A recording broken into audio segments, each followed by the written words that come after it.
अगर आपको हमारी कहानियां पसंद आती हैं तो हमारे इस चैनल को जरूर सब्सक्राइब करें।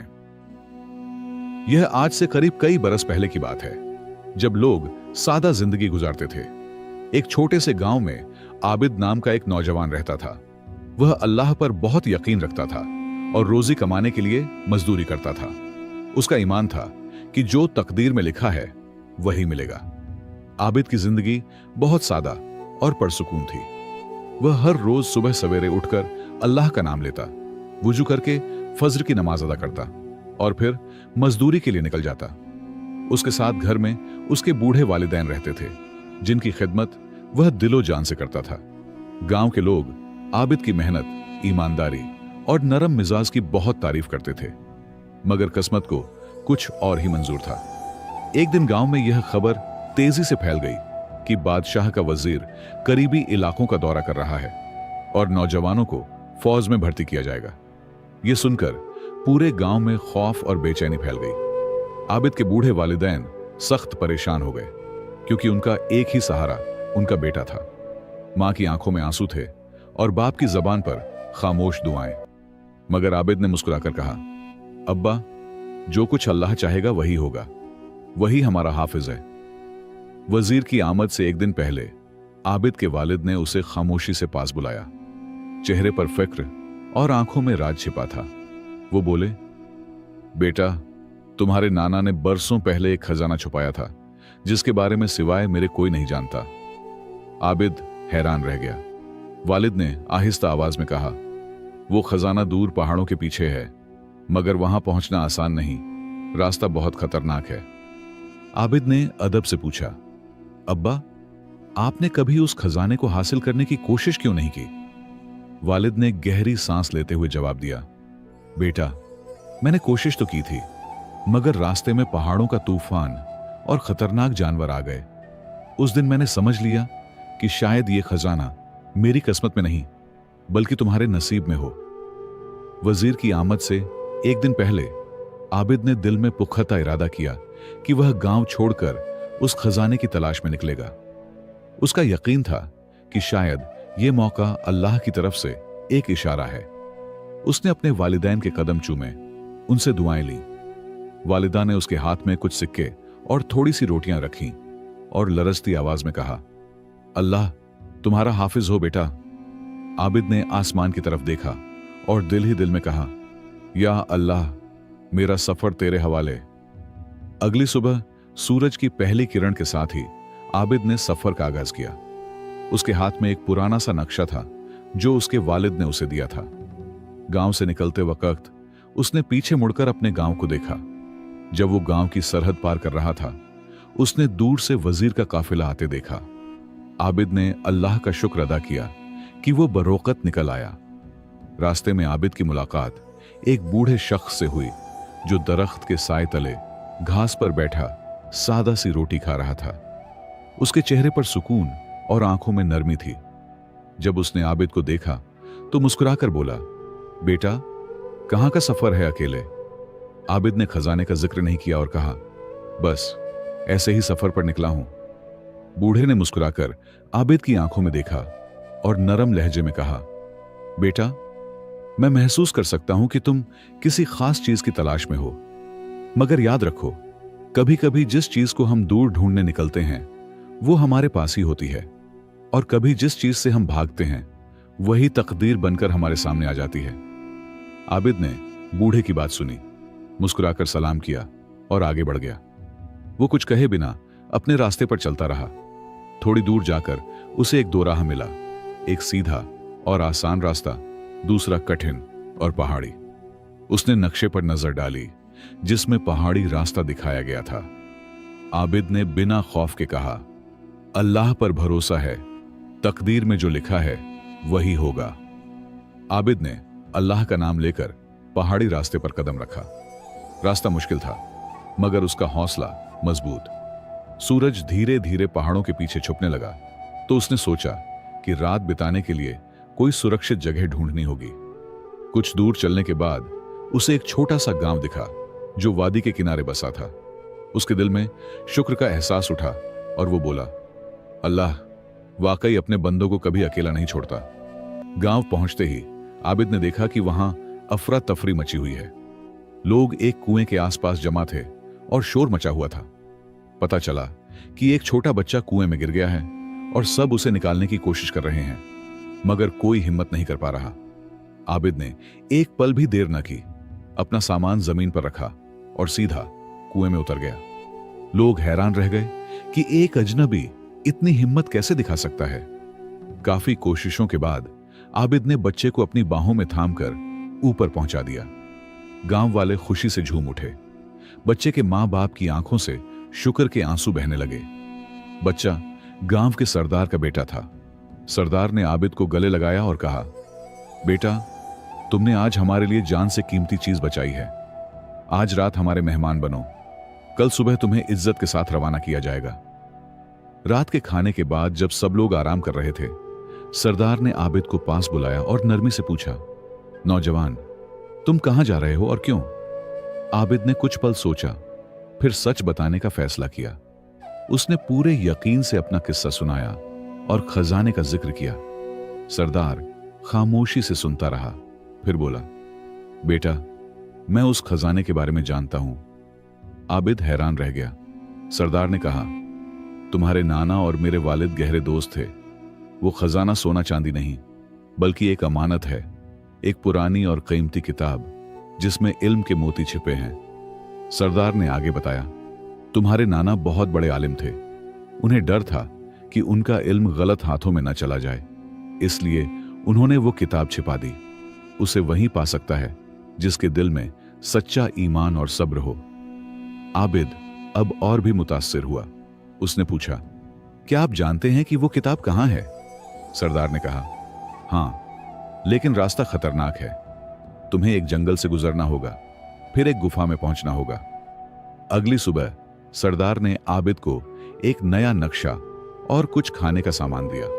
उसने कहा, मेरा बेटा तुम्हारे साथ जंगल तक जाएगा, उसके बाद तुम्हें अकेले जाना होगा। आबिद और सरदार का बेटा जमील जंगल की ओर चल पड़े। रास्ते में जमील ने पूछा, क्या तुम सच में उस खजाने को हासिल करना चाहते हो? क्यों? आबिद ने मुस्कुराकर जवाब दिया, मेरा यकीन है कि अल्लाह ने मुझे इसी मकसद के लिए इस रास्ते पर भेजा है। जंगल के किनारे पहुंचकर जमील ने आबिद को एक तावीज दिया और कहा, यह तुम्हें हिफाजत देगा। अगर कभी मुश्किल में पड़ो तो अल्लाह का नाम लेना और इस तावीज को छूना। आबिद ने शुक्रिया अदा किया और जंगल में कदम रखा, बेखबर इस बात से कि आगे कौन सी आजमाइशें उसका इंतजार कर रही हैं। जंगल घना और अंधेरा था। आबिद को हर कदम संभल कर रखना पड़ रहा था। सूरज की रोशनी पेड़ों की शाखों से छनकर नीचे गिर रही थी। उसने नक्शा देखा और सीधा चलता रहा। अजीब अजीब आवाजें सुनाई दे रही थीं, मगर वो अल्लाह का नाम लेते हुए आगे बढ़ता गया। दोपहर के वक्त आबिद एक झरने के पास रुका। अचानक एक भेड़िया सामने आ गया।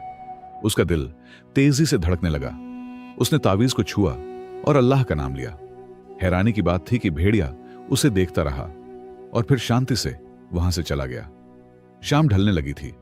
आबिद को रात बिताने के लिए कोई सुरक्षित जगह चाहिए थी। उसने एक पुराना पेड़ देखा जिसके तने में खाली जगह थी। वो वहीं छिप गया। रात भर डरावनी आवाजें आती रहीं, लेकिन आबिद ने सूरह अन्नास पढ़ी और चैन से सो गया। सुबह हुई तो आबिद ने देखा कि वो पेड़ एक बूढ़े आदमी के घर के पास था। बूढ़ा बाहर आया और बोला, बेटा, इस सुनसान जंगल में रात गुजारने की हिम्मत तुम्हें कैसे मिली?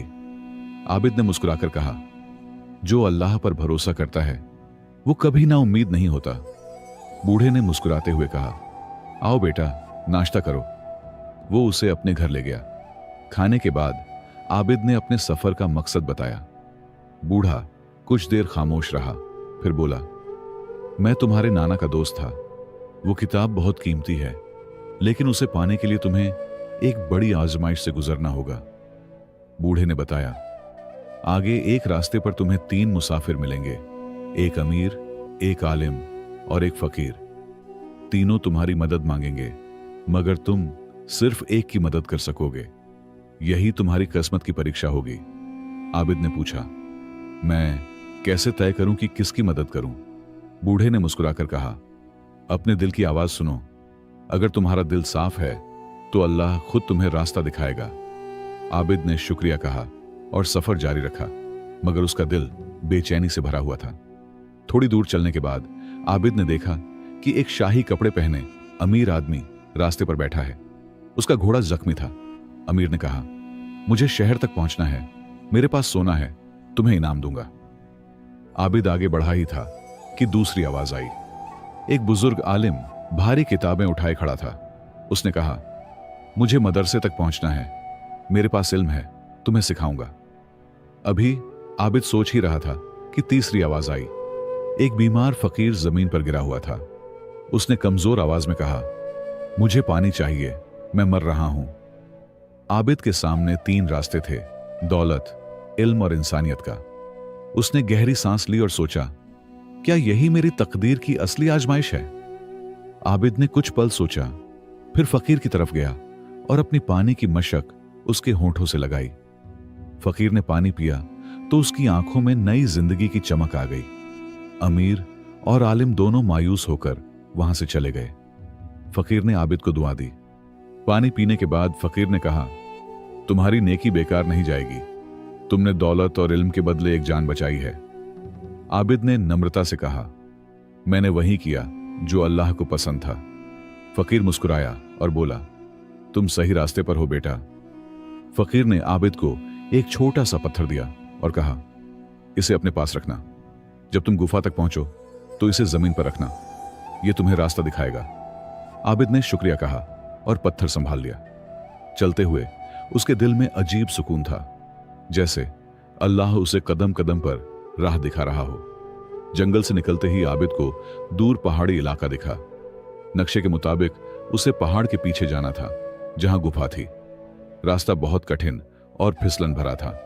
शाम होते होते बारिश शुरू हो गई और ठंडी हवा चलने लगी। उसे कहीं पनाह नहीं मिल रही थी। बारिश तेज होती जा रही थी, पानी बहने लगा और जमीन धंसने लगी। अचानक उसका पैर फिसला और वो नीचे गिरने लगा। उसने जल्दी से तावीज पकड़ी और अल्लाह का नाम लिया। तभी उसका हाथ एक पेड़ की जड़ से अटक गया और वो किसी तरह खुद को संभाल सका। बहुत मशक्कत के बाद आबिद सुरक्षित जगह पर पहुंचा। बारिश रुक चुकी थी। उसने चारों तरफ देखा तो थोड़ी दूरी पर एक छोटा सा घर दिखाई दिया। वो वहां गया और दरवाजा खटखटाया। दरवाजा खुला तो एक नौजवान लड़की सामने थी। वो उसे देखकर हैरान रह गई। लड़की ने पूछा, कौन हो तुम? आबिद ने अपना परिचय दिया और कहा कि वो रात के लिए बस थोड़ी पनाह चाहता है। लड़की ने जवाब दिया, मेरा नाम आयशा है, मैं यहां अकेली रहती हूं, मेरे वालिद का इंतकाल हो चुका है। आबिद ये सुनकर हैरान हुआ कि वो इतनी सुनसान जगह पर अकेली कैसे रहती है। आयशा ने कहा, मेरे वालिद आलिम थे, उन्होंने मुझे कुरान और इल्म सिखाया। उन्होंने मुझसे कहा था कि एक दिन कोई आएगा जो एक खास किताब की तलाश में होगा। आबिद की आंखों में हैरानी थी। आयशा ने धीमे स्वर में पूछा, क्या वो शख्स तुम हो? आबिद ने पूछा, तुम्हारे वालिद का नाम क्या था? आयशा बोली, उनका नाम अब्दुल करीम था। यह नाम सुनते ही आबिद की आंखें नम हो गईं। यही नाम नक्शे पर लिखा था। उसने महसूस किया कि यह सब इत्तेफाक नहीं बल्कि तकदीर का लिखा है। आयशा ने उसे खाना दिया और कहा, कल सुबह मैं तुम्हें गुफा तक ले जाऊंगी। मेरे वालिद ने मुझे उसका रास्ता बताया था, लेकिन उन्होंने कहा था कि गुफा में वही दाखिल हो सकता है जिसके दिल में सच्चाई और नीयत की सफाई हो। आबिद ने दिल में कहा, अब मैं अपनी मंजिल के बहुत करीब हूं। अगली सुबह आयशा आबिद को घर की तरफ ले गई। रास्ता पहाड़ी और मुश्किल था, लेकिन आयशा उसे अच्छी तरह जानती थी। चलते चलते आयशा ने कहा, मेरे अब्बू कहते थे कि हर इंसान की तकदीर उसके आमाल से जुड़ी होती है। तुम्हारे अच्छे आमाल तुम्हें यहां तक ले आए हैं। आबिद ने पूछा, क्या तुम्हें पता है कि इस किताब में क्या है? आयशा ने जवाब दिया, नहीं, मेरे वालिद कहते थे कि जब सही वक्त आएगा सही शख्स इसे खोलेगा। मेरे वालिद इसे नहीं खोल सके। उन्होंने कहा कि उनकी तकदीर में यह नहीं था। दोपहर तक वो एक बड़ी चट्टान के पास पहुंचे। आयशा ने कहा, घर इस चट्टान के पीछे है, लेकिन एहतियात करना, रास्ता खतरनाक है। वो चट्टान के गिर्द गए तो सामने घर का दरवाजा था, अंधेरा और खौफनाक। आबिद ने अपना हाथ जेब में डाला और फकीर का दिया हुआ पत्थर निकाला। आयशा, ये पत्थर मुझे एक फकीर ने दिया था। आयशा ने पत्थर को देखा और चौंक गई। ये तो मेरे वालिद का निशान है, तुम्हें यह कैसे मिला? आबिद ने सारा वाकया बताया। आयशा की आंखों में आंसू आ गए। वो फकीर मेरे वालिद थे, वो तुम्हारा इम्तिहान ले रहे थे। वो माजी में भी दूसरों की शक्लें इख्तियार कर सकते थे। अल्लाह की कुदरत है, वो अभी भी हमारी मदद कर रहे हैं। आबिद हैरान रह गया। आयशा ने कहा, मेरे वालिद ने वफात से पहले कहा था, मेरी रूह उसी रास्ते पर रहेगी जहां से किताब का हकदार गुजरेगा। आबिद ने गार में कदम रखा। अंधेरा था, लेकिन आयशा ने मशाल जलाई। वो अंदर गए तो देखा कि घर में कई रास्ते हैं। आबिद ने पत्थर जमीन पर रखा, पत्थर चमकने लगा और एक रास्ता रोशन हो गया। वो रोशन रास्ते पर चलने लगे। अचानक जमीन हिलने लगी और एक पत्थर गिरने लगा। आबिद ने जल्दी से आयशा को बचाया और खुद जख्मी हो गया। आयशा घबरा गई, लेकिन आबिद ने कहा, फिक्र मत करो, मुझे यकीन है कि हम पहुंच जाएंगे। आखिरकार वो घार के अंदर एक कमरे में पहुंचे, जहां एक पत्थर की मेज पर एक पुरानी किताब रखी थी। कमरे में मशालें जल रही थीं। आबिद हैरान था। ये मशालें किसने जलाईं? आयशा ने कहा, ये अल्लाह की निशानी है कि तुम सही वक्त पर आए हो। आबिद ने किताब की तरफ बढ़कर हाथ बढ़ाया, लेकिन किताब खोलने से पहले वो रुक गया। किताब पर एक अजीब कुफल था। कुफल पर लिखा था, यह सिर्फ वही खोल सकता है जिसने दुनिया का सबसे बड़ा खजाना पाया हो। आबिद सोच में पड़ गया। दुनिया का सबसे बड़ा खजाना क्या है? आबिद और आयशा हैरानी से कुफल को देख रहे थे। आबिद ने सोचा, दुनिया का सबसे बड़ा खजाना क्या हो सकता है? आयशा ने कहा, मेरे वालिद अक्सर कहा करते थे कि खजाना चांदी सोना नहीं बल्कि कुछ और है। आबिद ने आंखें बंद की और सोचने लगा। अचानक आबिद को समझ आया, दुनिया का सबसे बड़ा खजाना ईमान है। उसने ये कहते हुए कुफल को छुआ और बिस्मिल्लाहिर्रहमान निर्रहीम पढ़ा। हैरत की बात थी कि कुफल खुल गया। आयशा की आंखों में खुशी के आंसू थे। मेरे अब्बू हमेशा कहते थे कि ईमान ही असल खजाना है। आबिद ने किताब खोली तो उसमें कुरान करीम की तफसीर, तिब, रियाजी और कई उलूम का खजाना था। उन सफ़ों पर आबिद के नाना ने अपना सारा इल्म लिखा था। आखिरी सफ़े पर लिखा था, मेरा खजाना उसके लिए है जिसे अल्लाह ने चुना है। आबिद पढ़ता रहा और उसे पता चला कि उस किताब में शिफा के नुस्खे, हिकमत के मोती और ऐसे राज थे जो आम लोगों की मदद कर सकते थे। आखिरी सफ़े पर एक पैगाम था, इस इल्म को फैलाना, लेकिन सिर्फ नेक लोगों में, ताकि ये गलत हाथों में न जाए। अचानक घर हिलने लगी, चट्टानें गिरने लगीं। आबिद ने किताब उठाई और आयशा का हाथ पकड़कर भागा। वो मुश्किल से बाहर निकले कि घर का दरवाजा बंद हो गया। आबिद ने कहा, अल्लाह का शुक्र है कि हम महफूज हैं, अब हमें घर वापस जाना होगा। रास्ते में आयशा ने आबिद से कहा, तुम मेरे साथ मेरे घर चलो। आबिद ने कहा, नहीं, मुझे अपने वालिदैन के पास जाना है, उनकी खिदमत करनी है। आयशा मायूस हुई। आबिद ने कहा, लेकिन तुम अकेली नहीं रहोगी, मैं तुम्हें अपने गांव ले जाऊंगा। आबिद और आयशा को गांव पहुंचने में 1 हफ्ता लगा। जब वो पहुंचे तो आबिद हैरान रह गया। पूरा गांव बदल चुका था। वहां फौजी कैंप लगा था। एक बूढ़े आदमी ने बताया, बादशाह के वजीर ने सारे नौजवानों को फौज में भर्ती कर लिया। जो बच गए वो भाग गए। आबिद के वालिदैन का घर खाली था। पड़ोसियों ने बताया कि उन्हें शहर ले जाया गया है। आबिद परेशान हो गया। आयशा ने कहा, फिक्र मत करो, हम उन्हें ढूंढ लेंगे। वो शहर की तरफ चल पड़े, किताब के इल्म को इस्तेमाल करते हुए, लोगों की मदद करते हुए। शहर पहुंचकर पता चला कि वहां वबा फैल गई है। आबिद ने किताब से शिफा के नुस्खे निकाले और मरीजों का इलाज शुरू किया। उसकी शोहरत फैल गई। बादशाह के कानों तक खबर पहुंची। उसे बुलाया गया और उसने बादशाह के बीमार बेटे को भी ठीक किया।